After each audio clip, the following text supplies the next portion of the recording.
Good afternoon and welcome to the Lunchtime Series with me, Kevin Britz, leader in charge with insights, information, and ultimately effective results in everything coaching, leadership, and marketing.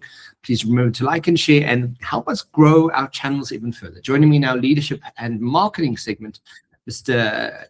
Craig Page-Lee. How you doing, Craig? Yeah, Kevin, I'm well. Bit of a tongue twister there early in the morning. Hope you well on this our last episode for Jan 2026.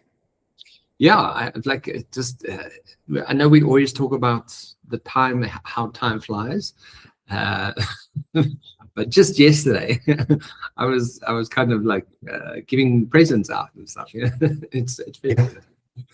But what's good is there's a nice rhythm happening already, and I just hope that translates into, something positive from new project opportunities and new income streams for both you and I as consultants within the bigger realm of what we do. Yeah, I've also felt that even with some of my coaching clients, they're feeling like they're really putting beautiful steps in place to take on the new year. So there's all around, I'm hearing good things, which is a nice thing. It's nice to see it is moving forward everywhere. Awesome. Craig, so you mentioned last week you wanted to focus on a specific point where we reviewed what we reviewed for today's episode. Did you manage to build up to that point? What did you have in mind? Yeah, Kevin, I actually did build up to that point, and what I had in mind is a really interesting piece that is quite sort of groundbreaking in its insight aha moment. But before jumping into that, I just quickly want to remind our listeners of the 7 workplace trends shaping 2026 that we covered last week. Interestingly, yesterday on LinkedIn, I picked up on a wonderful conversation around this whole aspect of the year always starts with trends, and one of the keynote presenters actually turned around and said these are predictions as opposed to trends, and I really like that as a different angle to the conversation. Nevertheless, let's look at the 7 predictions we spoke about last week. So the first was AI integration and human AI collaboration. We're quite familiar with that. The second was leadership evolution and manager support, something that's really, really important. The third is this constant conversation around the flexible work structures and hybrid reality. The fourth is, and from that I learned that new term of micro jobbing or micro, what was it that you referenced? Micro shifting, yeah. Micro shifting, fitting into that definition. The fourth was employee engagement, crisis and burnout prevention, a really, really big topic that I'm seeing come up in many different platforms, Kevin. The fifth being skills-based hiring and workforce adaptation. Sixth, culture as a competitive advantage. And then the last one, well-being as organizational strategy. Really, really great piece that I think also deserves a sort of unpacking in further detail. But the point we're going to expand on today actually came from trend stroke prediction 6. And let me read what that little extract from this trend actually taught us last week. It says another learning is that 47% of CHROs see multi-generational workforces as increasingly important, and where implemented, age-diverse teams that span up to, take note, 6 generations bring resilience, adaptability, and enhanced innovation capacity to business. And we're specifically going to look at the impact of these age-diverse teams and organizations for today, Kevin. Yeah, Craig, I think this is an interesting one because just in the last 6 months, there are very many areas of business that are actually bringing this up. And finding it quite difficult to navigate and how to work in a workforce that has this multi-generational gap between people. So it's going to be interesting to just unpack a bit of that. Great. So, Kevin, I've titled this show, the Multigenerational Workforce Advantage, and the subtitle is How 6 Generations Working Together Actually Drives Innovation and Success.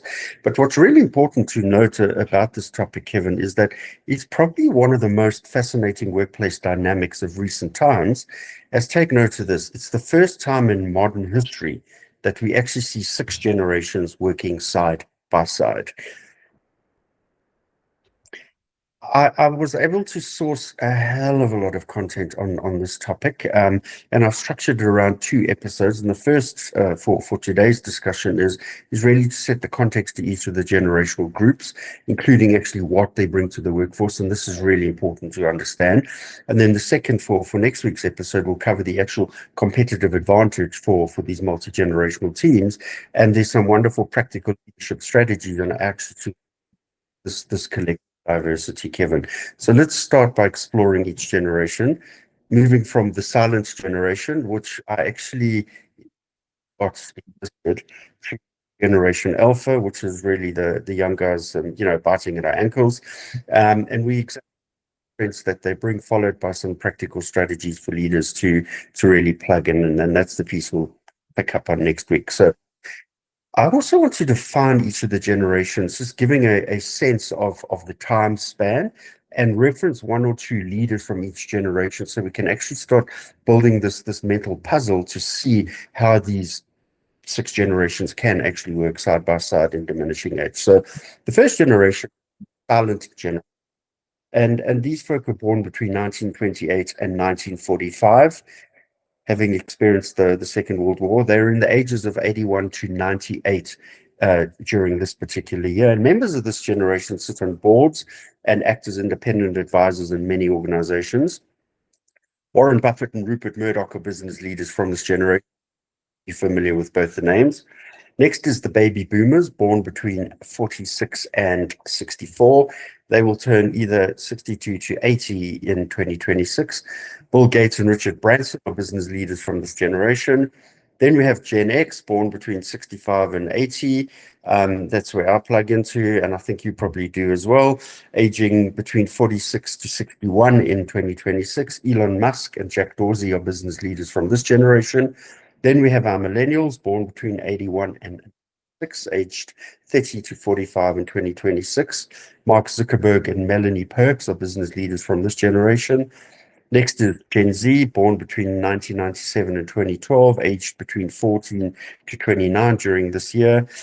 Jesse Sang and Idris Sandu are business leaders from this generation. And then finally, we have the youngest cohort, Generation Alpha, born between 2010 and 2024, aged between 2 and 16 during this year. Interestingly, Gen Alpha represents individuals 15 and below, with many actually having landed real jobs already, Kevin, in the retail world and as interns. And interestingly, there's quite a significant amount of global influencers that are sitting in the space. Taylor Biggs, Taylor Biggs and Ryan Kaji are business leaders from this generation. Craig, and it's interesting because if you start paying attention to, like, in every sector of the workforce, and I was paying attention to we went to a restaurant, and the person definitely serving us was definitely Generation Alpha, maybe Generation Z, and the amount of attitude that it came with, just serving us. And I thought, okay, maybe I'm just being difficult. Maybe it's just me. And then we went to different restaurants, and later in the week, and exactly the same thing happened.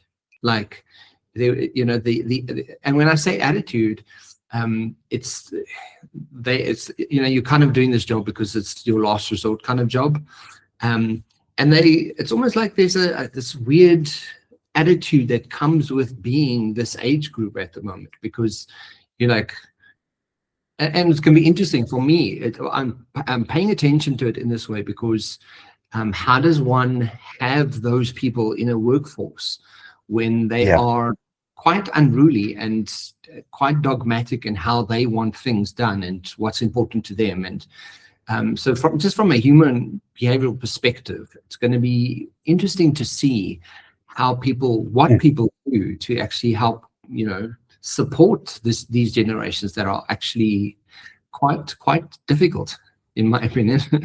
But I mean, what is the phenomenon happening now, right? So Kevin, the points from the references that I sourced actually highlighted a number of factors, and these converge to cause phenomenon, Kevin, and there were three that really stood out. The first is that people are definitely living longer, and many people actually find fulfillment in working past the traditional retirement age. And there's a lot of folk who've actually gone into retirements and have reverse engineered themselves back into a workplace, even if it's just in an advisory capacity, and they want to continue in this reality. The second is that younger generations are entering the workforce much earlier, with Generation Alpha, obviously, as you just spoken about, the eldest of whom are celebrating their 16th birthday this year, already taking on part-time roles and apprenticeships. And then the third point, and this is according to research from two different sources, the first being Employer Branding News, is that millennials and Gen Zs will dominate headcount by 2020. And Deloitte also projects that these two generations will represent, take note, about 74% of the global workforce, while older workers are delaying exit. And this creates the highest cohort overlap on record to date, Kevin. And here's a few stats on workforce generational segmentation. It's quite interesting. So the silent gen represent 2% of our workforce currently. Baby boomers as much as 18.6%, and then obviously Gen X and millennials slap bang in the middle. Gen X representing 34.8% of the workforce globally, millennials representing 38.6% of the workforce globally, Gen Z already representing 6.1% of the workforce globally and growing rapidly, and then Gen Alpha coming in just beginning to enter the retail or internship roles. Yeah, and this is why for me it's such an interesting part, because at from the 34 to 38% of the roles, those roles are starting to be taken up in middle management, right?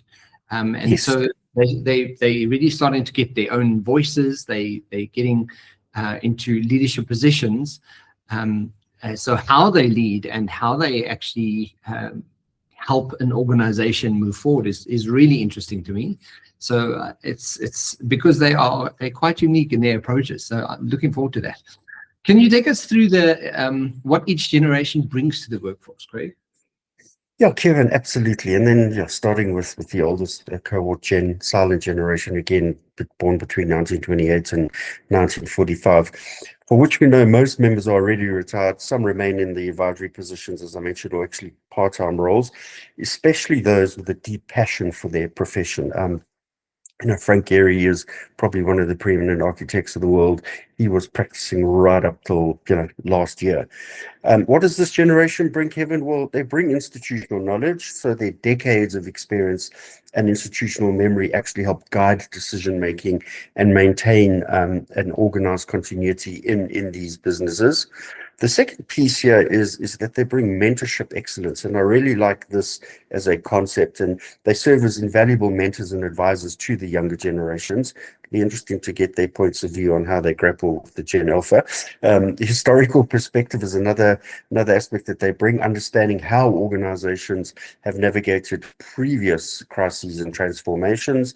And then finally, the piece that really stands out for me is they actually bring values. They bring loyalty, stability, respect for authority, and contribution to the organization, Kevin.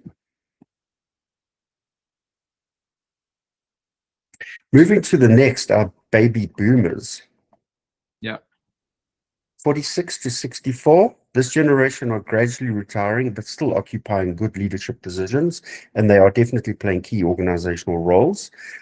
What does this generation bring to the business? Well, strong work ethic. They're known for dedication, for their discipline, and drive to achieve career success.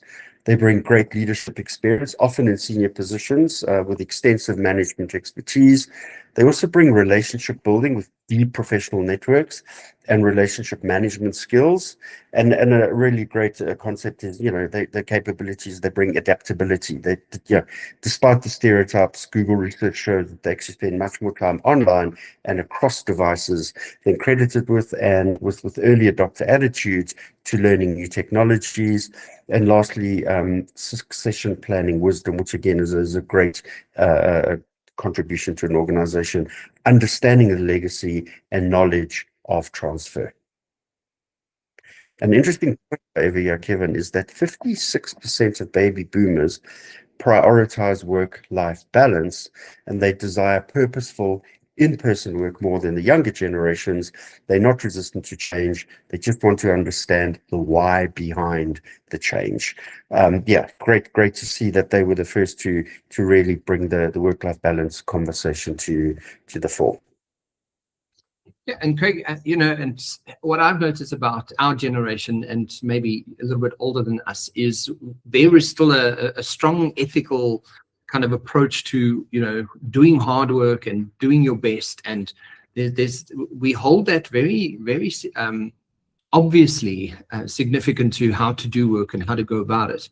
But the younger generations are really pushing back the agenda of, I want to work in a more comfortable environment. I want to work in an environment where you say these are your values, and I can hold you responsible to that. Another thing is, what I've seen online and a lot of people discuss is, this is your business. Why I shouldn't care more about your business than you do. And I'm here to do a job. I do the job, and then I want to go home. And I think there's where I've noticed, for example, cities that do get it right is Amsterdam, because I love the city, and I often find out information or follow people from Amsterdam.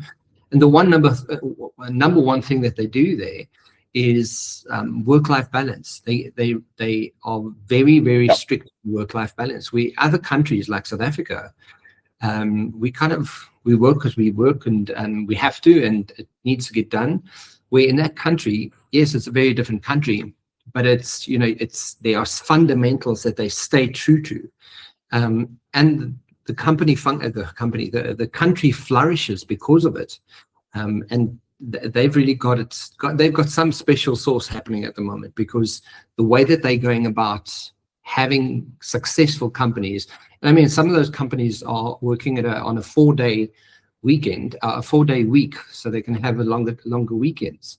So it really makes it interesting to see how the generations are impacting how we will work in the future. Yeah. I think one of the things that many of these successful organizations that have got the balance in place really have achieved is they've got their purpose right.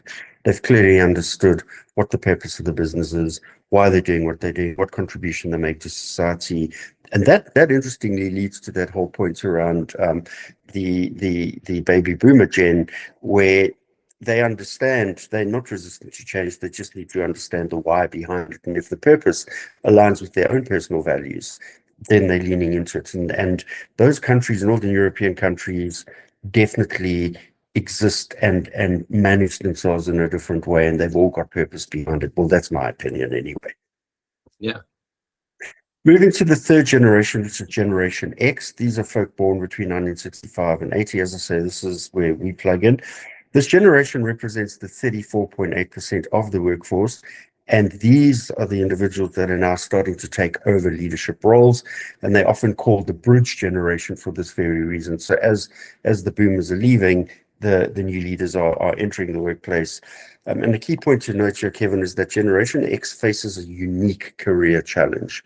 While they're seriously concerned about the advancement in job security, they do bring invaluable perspectives if they've experienced both this analog and digital work environment. And it's great because we are really at the center of that collective experience. Interestingly, 49% of Gen X workers identify work-life balance as a priority. So you're seeing that carry down through from baby boomers, similar to other gens, and they perform more structured work environment, but again, are also highly adaptable to change. What does this generation bring? Well, they bring technological ability. They started telecommuting in the 1980s, what we now call remote work. I like that as a term, and adapted the digital revolution in mid-career.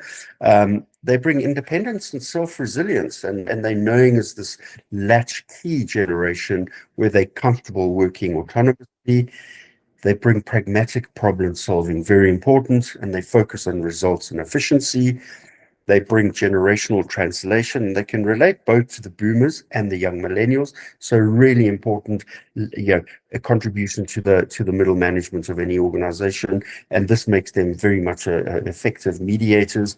And then lastly, for this cohort, what do they bring? They bring leadership in transition, moving into C-suite and board positions at a critical time in their careers and within the organization. Yeah, Craig, I think we are the best generation. We've come from the best music, from the 80s. We are these technologically adaptable, independent, and self-resilient, very pragmatic. We are all those things, and I think smack bang in the middle versus the older versus the younger. We managed to adapt well enough to handle both sides of that conversation. So, I know many people our age that don't feel their age. They know that they're older, but they feel 10, 15, 20 years younger than they are. So there's something special about this age group that's, and yes, I'm definitely biased, obviously. Well, yeah. Kevin, so moving through millennials, again, born between 1981 and 1996. This generation now is the largest demographic and represents 38.6% of the global workforce. They fundamentally reshaped workplace expectations, and they are known as the transformation drivers. But before reviewing what this generation brings, I want to understand that millennials have actually been shaped by these unique economic conditions. Many entered the workforce during the 2008 financial crisis. They were dealing with student loans, housing affordability challenges, and that, across most developed countries, not just in the USA. And this really made them financially cautious, but interestingly, very entrepreneurial. And the standout point for this generation is that they also primarily the parents of Generation Alpha, which means that they're really shaping the next workforce generation. And research shows that 46% of millennials are prioritizing work-life balance as well. They want autonomy.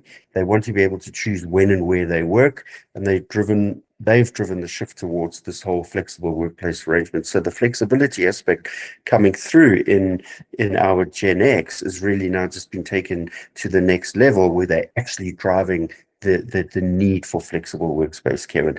So what does this generation bring? Well, digital fluency. They're the first gen to grow up with the internet, bringing natural comfort with digital tools. They bring this purpose-driven mindset. Interesting, I spoke about in the previous set, but definitely carried through as a prioritization for them. They want meaningful work that aligns with their own personal values. They bring a collaborative work style, value teamwork, value feedback, and definitely seek open communication. They bring innovation through integration, and I like this. They excel at combining the traditional business knowledge with these emergency technologies that they've been brought up with. They bring diversity to the business. They expect and advocate for inclusive workplaces, and they bring continuous learning, seeking professional development and career advancement opportunity throughout their career journey. Craig, I'm loving the Gen Zers, and I'm loving the millennials. Because of this digital influency, they've also, as you mentioned, the purpose-driven mindset. So where, our age group and older, many times we've worked because we were told to work, and because that's how you work hard, because that's how you create life yourself. Where, you actively see the purpose-driven mindset coming into workplaces and starting to drive the reason for this, and what the collaborative styles could be, and the emphasis on diversity and championing diversity, and really looking at that from that perspective, where older generations still struggle, even accepting that. But also they bring a sector, and they remind us that this could be a new world. And I think the younger we get, the more we're going to realize that it is a new world, and how we do business and how we've done business is changing, and it's changing quite ferociously, I think. And if going into Generation Z, born between 97 and 2012, we're definitely, going to see there's radical change coming from this generation. And this is really where things are starting to get interesting. Even though they currently only represent 6.1% of the workforce, this generation is growing rapidly in its representation, Kevin. According to Chief Executive Magazine, Gen Z has been called the most pro-union generation alive today, and they want input into a business's direction beyond the typical pay and benefits, from the hybrid workplace policies to well-being initiatives to actual environmental impact, and that's aligning with the purpose-driven aspect. But staying close to a recent event, and according to the World Economic Forum, Gen Z is like a gravitational force pulling all other generations into its orbit. Their values, community, global mindset across ownership, authenticity over polish are driving workplace culture across generations. And I like that. The values, their value, community, global mindset, access over ownership, authenticity over polish are driving the workplace culture across generations. But according to a really great report, the EY 2024 Work Reimagined survey, this suggests that 38% of respondents are likely to quit their job in the next year, driven largely by this generation. They expect tech tools at work to match the ease of social media apps, and they're not afraid to move on if these expectations aren't met. And I think that's really why we're seeing a lot of the AI adoption with organizations, that they're starting to bring the agility through technology enablement into their business and let the workforce work as easily as they navigate social media apps, Kevin. What do they bring to a business? Well, they bring fact that they're true digital natives. They're the first generation never to know life without smartphones and social media. Quite a sort of sobering concept that. They bring technical, logical innovation. They are fluent in the latest technologies, platforms, and digital communication tools, and they're invaluable in tech-driven industries. They bring diversity and inclusion advocacy, really great point, actively pushing organizations to be more open, transparent, and socially responsible. They select purpose most definitely over the paycheck. Deloitte found that 89% say that a sense of purpose is important to their job satisfaction, and 44% have already left jobs that are lacking purpose. So, from boomers to millennials, all the way down, this is really the center point of purpose-driven need. Speed and adaptability. They're comfortable with rapid change and these iterative processes. And then finally, they bring a great sense of mental health awareness, openly discussing well-being and expected organizational support, Kevin. Quick, but I think this generation is really going to be helping some of the agenda that you and I push. We know what purpose-driven environments, how they function. When they get it right, they do it well. Yeah, even from mental health awareness, understanding that, the diversity and inclusion advocacy, all of these very important parts, when we're seeing a generation who actually get it, up until now, it's been quite a difficult conversation to have in any environment that simply doesn't get diversity and inclusion, or, why the brand's purpose is supposed to be supporting who the brand is and how they do anything, but to see it through a generation. So by the time this generation get to leadership positions where they are making these decisions, I think business in totality is going to change. And thank goodness for us as Gen Xers, we're going to adapt, because we adapt really well to anything.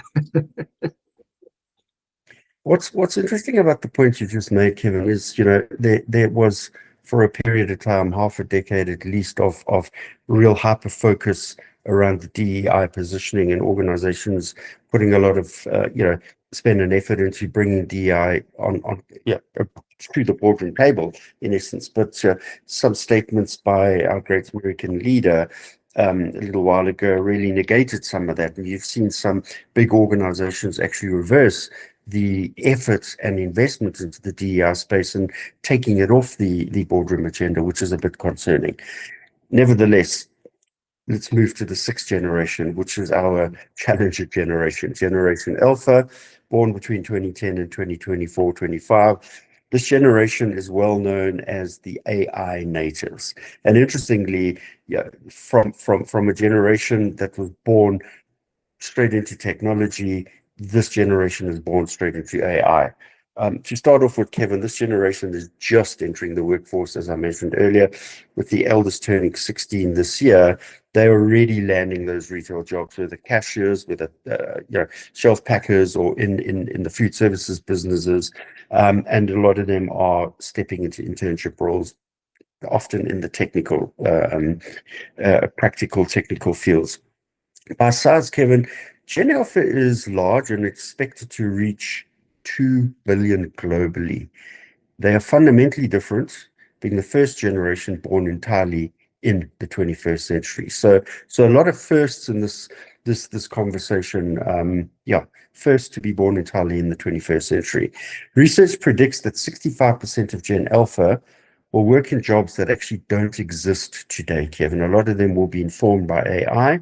They'll think of collecting skills like collecting coins in a video game, allowing them to level up their careers through a portfolio of career paths rather than this linear progression. What do they bring? They bring quite a handful of opportunity to organizations. Firstly, AI natives. Unlike Gen Z, which were digital natives, Gen Alpha are AI natives, and they've never known a world without AI, automation, or voice assistance. They bring ultra digital fluency. They grew up from birth. They learn to talk to Alexa before even tying their shoes. These are incredible points. They bring hyper entrepreneurialism to a business. 76% aspire to be their own boss or to have a side hustle, the highest of any generation, Kevin. They bring global connectivity. Here's an interesting statement. The COVID kids, they share experiences across vast geographic and demographic lines. They bring purpose and sustainability focus. As young as they are, 66% prefer buying from companies that are making a positive difference. They bring skills over degrees. The key focus for them is they will prioritize real-world skills, simulation, and on-the-job training. Short ramp to productivity. With the right onboarding, they expect faster learning curves. And then they bring the higher well-being expectations. Mental health and work-life integration will be non-negotiable. And that's Gen Alpha, and a lot to look forward to in respect of this generation, Kevin. Yeah, Craig. When I hear it like that, I think when they get to the decision-making processes level of leadership in the world, I think the world's going to look a very different place, and it's going to take some time. But when it happens, I think it's they're growing up. Currently, this generation is and if maybe another 2 or 3 have grown up in a world that they don't like. They've grown up in a world that they don't want to be a part of. But in 10, 15 years, they will be the ones who get to decide what the world does look like. And knowing what you don't want versus knowing what could be better is going to be a massive impact in how we do life and how we do business. And to hear that up to 76% want to be entrepreneurs and have a side hustle or have their own work says something about what currently happens in the world and how it's currently happening is really old. It's old school. It's old fashioned. So it's definitely wakening up something in society in general that we should be paying attention to more. And what would be really fascinating is to understand the values and all the contributions they make to the world and to the workforce. What does that exactly look like in 15, 20 years when they're embedded in their own businesses or taking up leadership roles in other organizations? What shift would they have had from a values point of view, from a purpose point of view, and from shaping the world differently points of view? Be great study to pick up on that. Maybe we're doing our show. We'll do that. In closing from my side, I just want to remind our listeners that we're going to continue with this conversation next week, but we're going to look specifically at the actual key competitive advantages of a multi-generational team and address some of those practical leadership strategies on how to harness this collective diversity.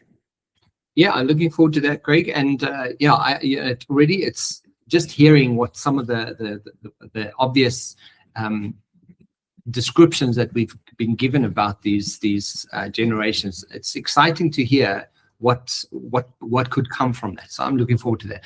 But the quote for today is from General George S. Patton, who said, "If everyone is thinking alike, then somebody isn't thinking."